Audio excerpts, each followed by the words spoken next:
So today I'm gonna discuss some things I do in my garden on my day off. I can't say every day because I do work. So let's say you have bean protection or any fruit for that matter. The more you pluck, the more you pick, the more you'll have. So see these are all ready to be picked. Now if I leave them on the vine, they will go into maturity and then the bean will not produce anymore. But the more I pluck, the more flowers it'll form. They started flowering and fruiting at the bottom first. Now they have climbed up. So the more you pick, the more fruits you will get. So another very important detail.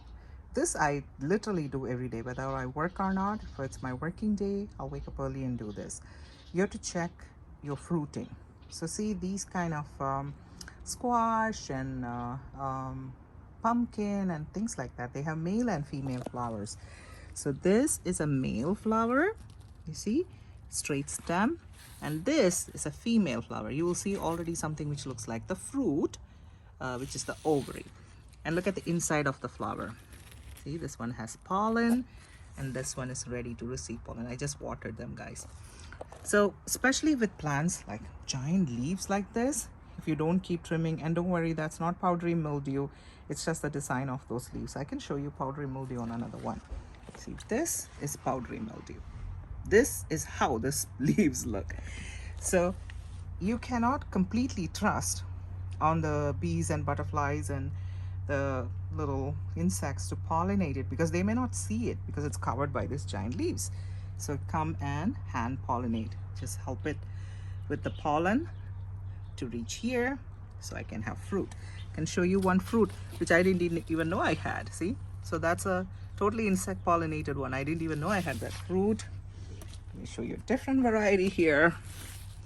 You see, sometimes when you hand pollinate, they don't pollinate. I don't know why. I think they don't like it. Another important task is to blast off all these little bugs which stay on your plants and suck the life out of them. I just spray them with water until they fall off. These were hiding behind or under. So this is my eggplant from last year and it's starting to produce. But guess what? The same time all these buggies, they come and sit on the stem and suck the sap and they literally kill the plant. So you have to keep on top of it. You can just blast some water and they will go. This is another thing I do. You see this potato leaf? It is so happy there. So he is like, has big leaves and everything. But what he's doing is he's covering other crops. So they don't receive any sunlight and they won't grow. So if there's so many leaves and it's covering other leaves, you probably want to chop them off. I do the same with my sunflower leaves too, because sometimes they can get so giant and they cover up other plants. They don't need all the leaves, especially the older ones. So you can prune. So rest of the plants can have their sunlight and their airflow. So another chore. So these are some tomato plants my friend gave me. You see the flowers? So tomato plants have male and female part in the flower. So you have to give them a little shake. Here it's really windy, so I really don't have to shake. But you can still give it a little shake like that. So the pollen falls in the flower and it will be pollinated. So you can have fruit and not just a bunch of flowers. Look at this, guys. How pretty. Look at that design. I think his name is, let me check, okay? His name is Dragon's Eye. Ooh, how cool is that? Another very important garden duty. You almost have to do it every day or every other day, especially if you have climbing plants. You have to kind of train them. So I'm going to train them on the string.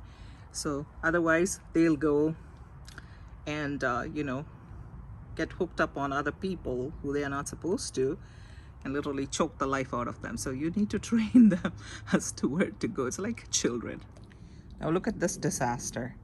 So sometimes the sunflowers can get so heavy, they are literally top heavy. And then, instead of standing like that, they literally fall over from how heavy it is. So this was avoidable. I'm still going to tie them up and see if I can save them. He already flowered and he's ready to flower. So, he can finish his life cycle and make beautiful flowers. So you have to check on your plants. And like this guy, I gave him some support. Nothing fancy, but see, that helped him stand. He's so top heavy. And see all these leaves, guys, that has powdery mildew too. So I'll be pruning them. The most important thing you have to do every day is come and enjoy your garden. Enjoy your flowers, enjoy the fruits, and just look at all the greenery and the beauty and just enjoy it. Because hey, you worked hard for it. Just looking at all the simple flowers and the flowers from the fruits itself. It's so enjoyable. And then you see all these little insects doing their job. And then there'll be surprises. You'll be looking at something and you're like, oh, I didn't even know you fruited. You see, this is black currants and they're growing, but they are so taken over by my morning glory. Like you can barely see it if you don't look. Then I like to look at my banana bunch also, how it is doing. Does it need more support? So just enjoying your garden. These had flowers when it came from the store, and then they were all gone. This is delphinium, first time I'm growing them. So this is actually my bunch of flowers. Like after it came, it's flowering for the first time. They are so beautiful.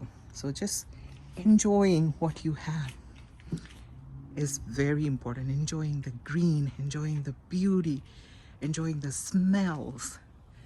Because guess what? This is all your hard work and you need to enjoy it also. So good luck with the garden.